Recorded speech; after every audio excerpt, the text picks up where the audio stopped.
ध्यानाभ्यास के लिए कृपया अपने नेत्रों को बंद कर लीजिए। अपना मुख अपनी ओर कीजिए।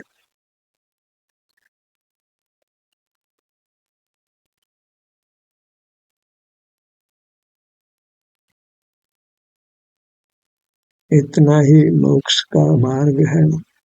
हमें इतनी ही स्वतंत्रता है, वह भी पंचेंद्रिय संगी जीवों को ही। इसके पूर्व तो उतनी स्वतंत्रता भी नहीं है। पंचेंद्रिय संगी जीव यह समझ सकता है कि अपना मुख अपनी ओर करके हम सुखी हो सकते हैं, अन्य कोई मार्ग नहीं है। हम पंचेंद्रिय संगी हुए हैं। हम यह समझ सकते हैं कि हमारा हित अपना मुख अपनी ओर करने में है। फिर हमें अपने सन्मुख रहने का ही सतत प्रयत्न करना है। अन्य कोई विकल्प नहीं है।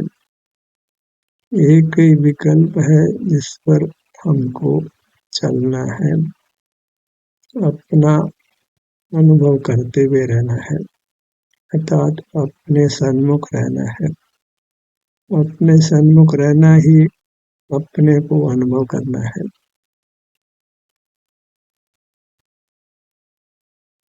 हम सुख स्वभावी हैं, तो अपने सन्मुख होने से हमको सुख का अनुभव होने लगता है।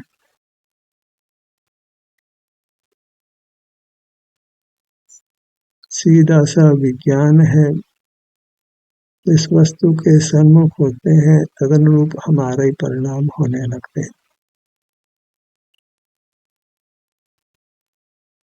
अपनी मूर्त से युक्त रहिए। रात दिन यही प्रयत्न करना है। प्रयत्न नहीं कर पाए तो उसका खेद भाव रखिए। यदि उसके प्रति खेद होगा तो फिर हम ये प्रयत्न करेंगे कि यथासंभव बहिर्मुख नहीं रहें, अपने अनुभव रूप रहें। और अपने अनुभव में बहुत कर्मों की निर्जरा होती है। बहिर्मुखता में जितना कर्म बनता है, उससे कहीं अधिक कर्म अंतर्मुखता में नष्ट होता है। ये बड़ी भारी सहूलियत है। बहुत समय से बांधा हुआ कर्म थोड़े समय में ही नष्ट हो जाता है। संसार मार्ग तो अनादि का है, मोक्ष मार्ग का काल अत्यंत थोड़ा है। मोक्ष का काल फिर अनंत है। बस थोड़े काल पुरुषार्थ कीजिए और अनंत काल सुख से रहिए। इस थोड़े से काल की हम उपेक्षा कर देते हैं तो फिर जैसे अनादि से अनंत काल बीता है, हम मुक्त नहीं हुए, ऐसे आगे भी मुक्त नहीं होंगे। थोड़ा सा समय अपने सन्मुख रहिए। इस थोड़े से समय में ही हमने परमात्मा हो जाना है, फिर कुछ भी करना नहीं है। जैसे स्वर्ण पाषाण को शुद्ध कर लिया जाए तो फिर कुछ भी करना नहीं होता है, फिर तो स्वर्ण का सुख ही लेते हैं। ऐसे ही थोड़ा समय जो कर्म का बंधन है, कर्म की मिलावट है, उसको अपने सन्मुख रहकर मिटा देना है। फिर अनंत काल सुख से रहना है। और अपने सन्मुख रहने में सुखद अनुभूति भी होती है। बहिर्मुख रहने में तो निरंतर अल्पाधिक आकुलता होती है। हम अल्प आकुलता को नहीं पहचानते हैं, बहिर्मुख बने रहते हैं, थोड़े समय में ही तीव्र आकुलता का कारण बन जाता है। प्राय जीव बहिर्मुखता में अपने को सुखी अनुभव करते हैं, थोड़े समय में फिर दुख आ पड़ता है। तो बहिर्मुखता में सुख की स्थिति भले ही हो, हमें बहिर्मुख नहीं रहना है। वही एक ऐसा अवसर है जब अपने सन्मुख सुख से रहकर कर्मों को परास्त कर सकते हैं, अपने को कर्म बंधन से मुक्त कर सकते हैं। ये वही समय है आज हमारे पास जब हमको कोई बहिरंग प्रतिकूलता विशेष नहीं है। हम सुगमता से अपने सन्मुख रहकर कर्मों को परास्त कर सकते। ये नहीं करते तो फिर कर्माधीन ही जीना पड़ता है। कर्म ही सुलाता है, कर्म ही जगाता है, कर्म से ही क्षुधा लगती है, कर्म से ही हमको शीत लगती है, गर्मी लगती है, सब कुछ कर्माधीन रहता है। एक स्वाधीनता है कि हम अपने सन्मुख रहें और पहचान लें कि अपने सन्मुख रहने से ही हम पूर्ण सुख पा सकते हैं, अनंत काल सुख से रह सकते हैं। मार्ग का अधिक विस्तार भी नहीं है, इसलिए को बहुत समझना भी नहीं है। जो थोड़ा बहुत समय लगता है वह आचरण में ही लगता है, अर्थात अपने स्वरूप में ठहरने में लगता है। समझना तो अल्पकाल में ही हो सकता है। मैं सुख स्वभावी हूँ, ये अनुभव से जान लेते हैं क्योंकि अपने में ही सुख दुख होता है, और अपने सन्मुख हो तो शांति का सुख का अनुभव भी होने लगता है। समझ जाते हैं कि अपने सन्मुख होना ही मोक्ष का मार्ग है, अब अपने सन्मुख होना ही रहा। फिर भी अपने सन्मुख नहीं होते तो फिर इससे बड़ा दुर्भाग्य कुछ नहीं हो सकता है। हाथ में आए मोक्ष मार्ग को फिर हम छोड़ने ही वाले हैं, फिर सामने तो अनंत संसार है ही।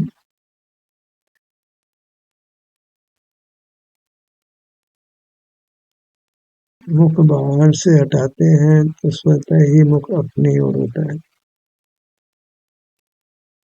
या हम अपनी ओर अपने ध्यान को लाएं तो बाहर से ध्यान हट जाता है। नेत्रों को हमने बंद किया है तो बाहर से तो हम हट ही गए हैं। अब कुछ विकल्प नहीं करो,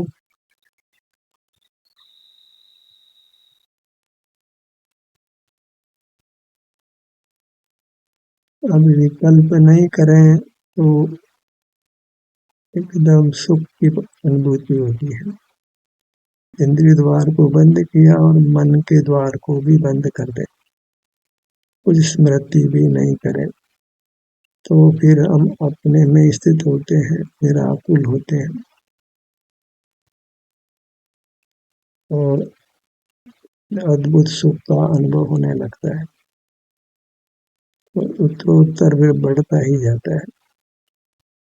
प्रथम अत्यंत अल्प सुख होता है जिसकी पहचान भी नहीं हो, इसलिए हमको अपने में ठहरना होता है। ठहरने से ही कर्म का आवरण मिटता है और प्रकट सुखानुभूति होती है। फिर वो एक आधार बनता है अपनी ओर आने का। कम से कम इतना तो अपने सन्मुख रहिए कि हमको सुख की पहचान हो जाए, सुख प्रकट हो जाए, हमें अद्भुत अनुपम सुख लगे। वह सुख स्वतः ही हमको अपनी ओर खींचेगा, स्वतः ही हम बाहर से हटकर अपने में रहना चाहेंगे, भले ही फिर शरीर में वेदना क्यों न हो।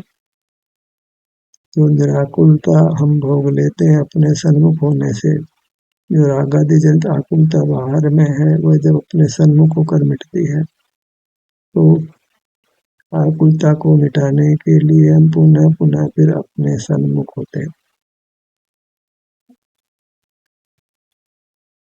लोक में भी जिस तरह से आजीविका के इच्छुक व्यक्ति को आजीविका होती हो तो स्वतः ही उस आजीविका में वह प्रवृत्त होता है। पशु पक्षी भी जहाँ आहार मिलता है तो वह पुनः उस स्थान पर आते हैं। ऐसे ही मोक्ष मार्गी को अपने में सुख का अनुभव होता है तो वह फिर स्वतः ही अपने में आता है, तो फिर वह अवश्य मोक्ष को प्राप्त कर लेता है।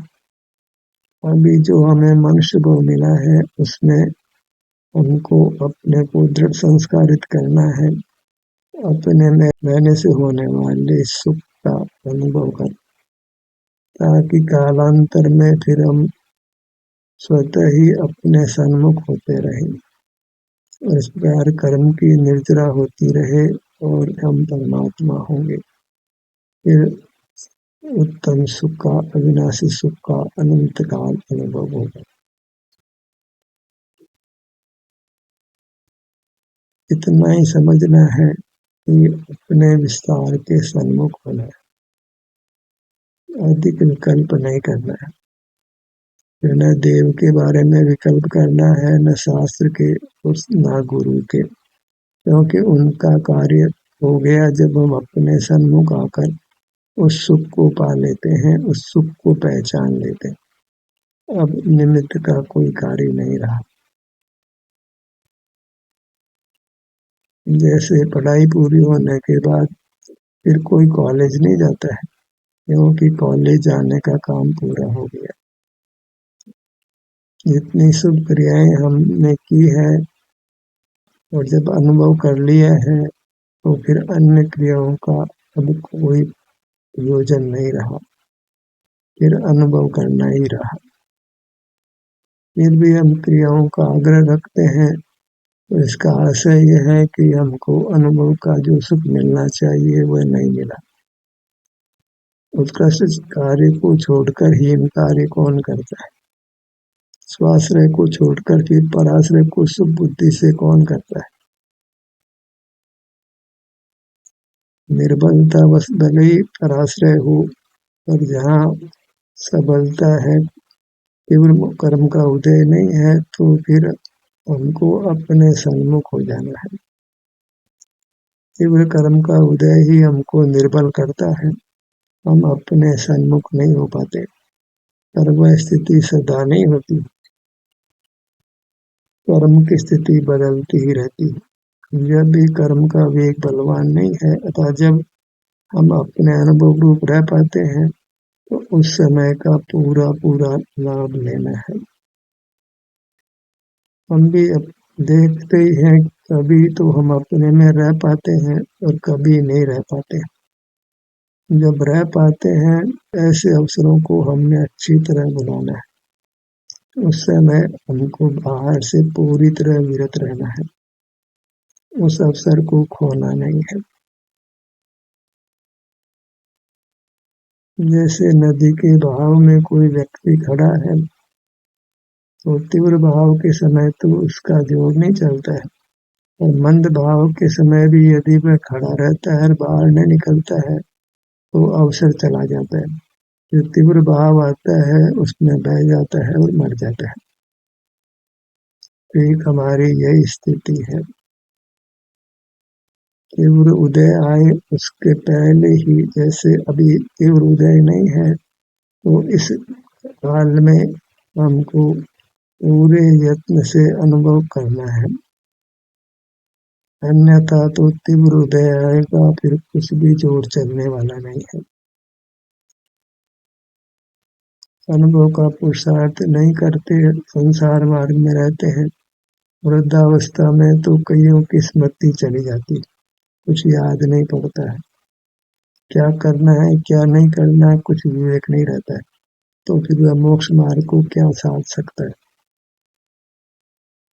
जब हम स्वस्थ हैं तभी हम अनुभव रूप रहते हैं, तो फिर ऐसी स्थिति नहीं बनती है कि हम अनुभव नहीं कर सके।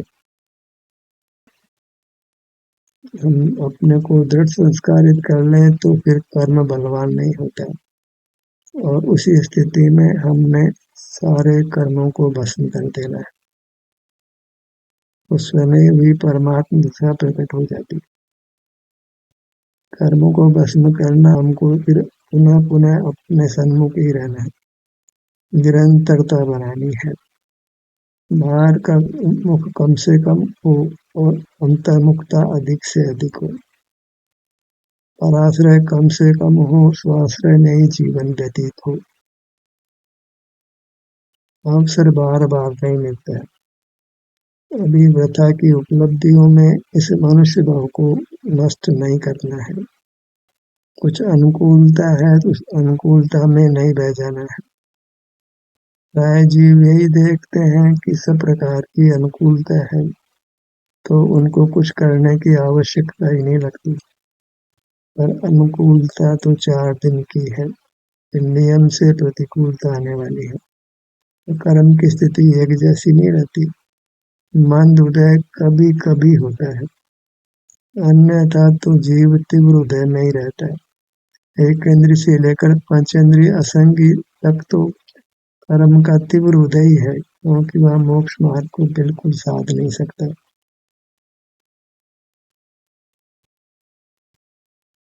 संगी पंचेंद्रिय होने के पश्चात भी जीवों को बहुत प्रतिकूलताएं रहती है। मार्ग समझ नहीं आता है। समझने का न तो स्वयं ही कुछ ऐसा बनाव बनता है, न कोई देशना ही मिलती है।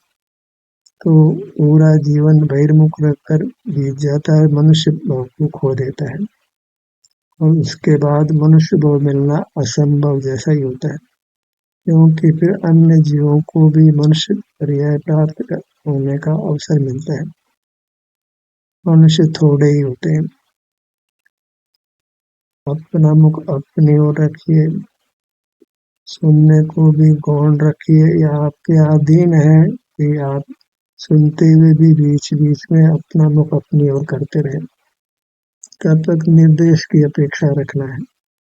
अपने सुझाव से आपको अपनी ओर अपना मुख करते रहना है। भीतर बाहर की स्थिति बनाकर रखिए। आत्म प्रेरणा से भीतर आइए और फिर सुनना भी हो जाए तो इतना जल्दी उपयोग पलटे कि ऐसा लगे मानो दोनों काम साथ हो रहे हैं। अपना मुख हम अपनी ओर करने का प्रयत्न करते रहें, क्योंकि धारा बन जाती है कि सुनना भी हो जाता है। दोनों साथ नहीं होने पर भी कुछ ऐसा लगता है जैसे मानो दोनों काम हो रहे हैं। इतना जल्दी उपयोग पलट जाता है कि हम संधि जोड़ लेते हैं। पहले सुना, बाद में सुना, उसके बीच में संधि जोड़ लेते हैं। ऐसा जानकर आपको सुनते हुए अपना मुख अपनी ओर करने का प्रयत्न करते रहना है। हम अपने सुझाव से, अपने प्रयास से अपना मुख अपनी ओर कर सकते हैं। इतनी प्रतिकूल परिस्थितियां हो, पुरुषार्थी जीव सब प्रतिकूल परिस्थितियों में अपना मुख अपनी ओर करता ही है। मोक्ष मार्ग में तो उपसर्ग परिचय के कारण बनते ही हैं। तो सकल कर्मों का नाश करना है तो कितना ही कर्म विपाक देख कर जाता है। अंतरंग परिचय भी होता है, बाहर में उपसर्ग भी होते हैं। इन सब के बीच में ही वह जीव अपना मुख अपनी ओर करता रहता है। रहट कुएं पे चलती हो, घोड़े को पानी पीना हो तो रहट की आवाज के बीच में उसको पानी पीना है। नहीं तो रहट बंद करें तो पानी आना भी बंद हो जाएगा। तो प्रतिकूल परिस्थितियों को हटाने में लग जाएं तो अनुभव नहीं कर पाएंगे। प्रतिकूल परिस्थितियों के बीच में ही हमको अनुभव करते रहना है। प्रतिकूल परिस्थितियों को हटाने का आग्रह नहीं करना है। परिस्थितियां तो प्रतिकूल ही रहने वाली है, क्योंकि कर्म बहुत सत्ता में पड़ा है। वह हमको प्रतिकूल प्रसंग ही देने वाला है और हमको उसी परिस्थिति में अपना मुख अपनी ओर करते रहना है। बहाना बनाना अच्छा नहीं है। हर परिस्थिति में हम समय समय पर अपने मुख को अपनी ओर कर सकते हैं, क्योंकि वही तो मोक्ष का मार्ग है, अन्य कोई मोक्ष का मार्ग नहीं है। अपने ध्यान को अपने मुखमंडल पर लाइए।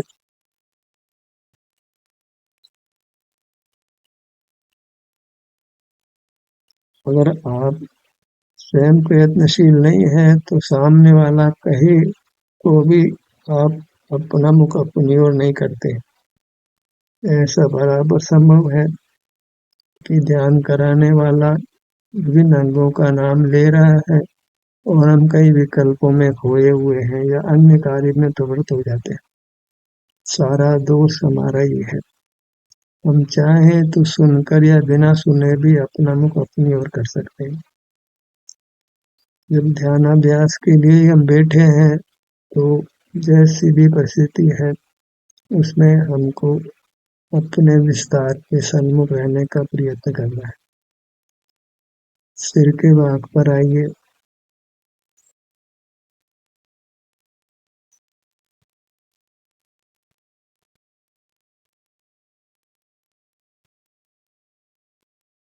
हमको स्वयं ही मार्ग पर चलते रहना है। लाट के भाग के सन्मुख होइए।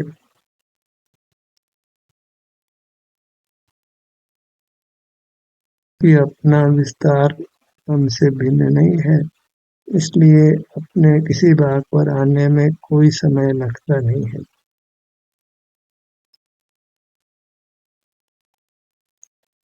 भ्रूमध्य पर आइए।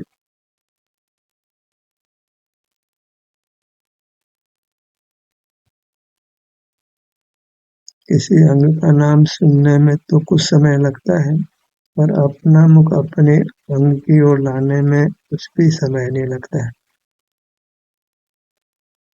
नेत्रों के भाग पर आइए।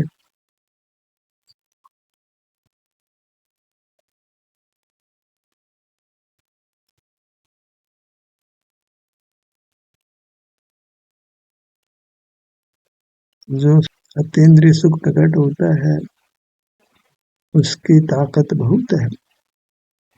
जीव उसके प्रति फिर आकर्षित होता है, उसी कार्य को पुनः पुनः दोहराता है और इससे सुख बढ़ता जाता है और पूर्णता को प्राप्त हो जाता है। संसार में तो जीव विषय सुख के लिए ही दौड़ता है, जबकि वास्तव में वह सुख ही नहीं है, उसमें आकुलता ही है, दुख ही है। पर अपने सन्मुख होने से जो सुख मिलता है वह तो वास्तविक सुख है, स्वाधीन सुख है, अतीन्द्रिय सुख है। उसका अनुभव करने के बाद तो फिर उसने अपनी ओर दौड़ लगाना ही है, कोई उसको रोक नहीं सकता है। कानों के भाग पर आइए।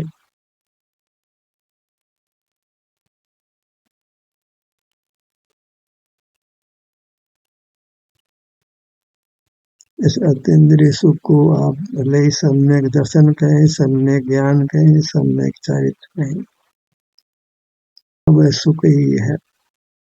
जैसे आठों कर्मों के क्षय से सुख होता है, ऐसे ही सम्यक दर्शन, सम्यक ज्ञान, सम्यक चरित्र सब सुख के ही तीन नाम है।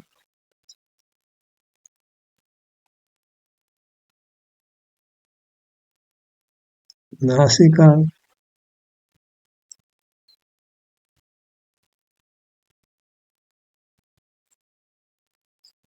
हमें यथासंभव अपने में भेद करने से बचना है।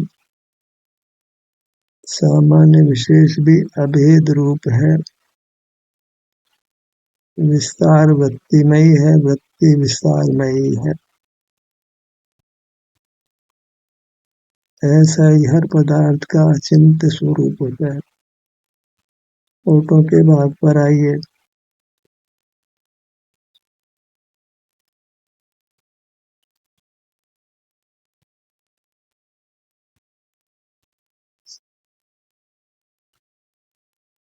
अतीन्द्रिय सुख की एक खुमारी चढ़ती है, जिससे जीव पुनः पुनः सारे जगत से मुख होकर अपने सन्मुख होता है, जगत को भुला देता है।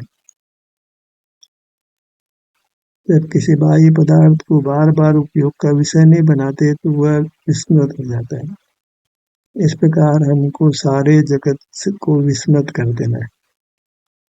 स्मृति का तो यह कायदा ही है कि जिसको स्मृति में रखना हो उसको दोहराना पड़ता है।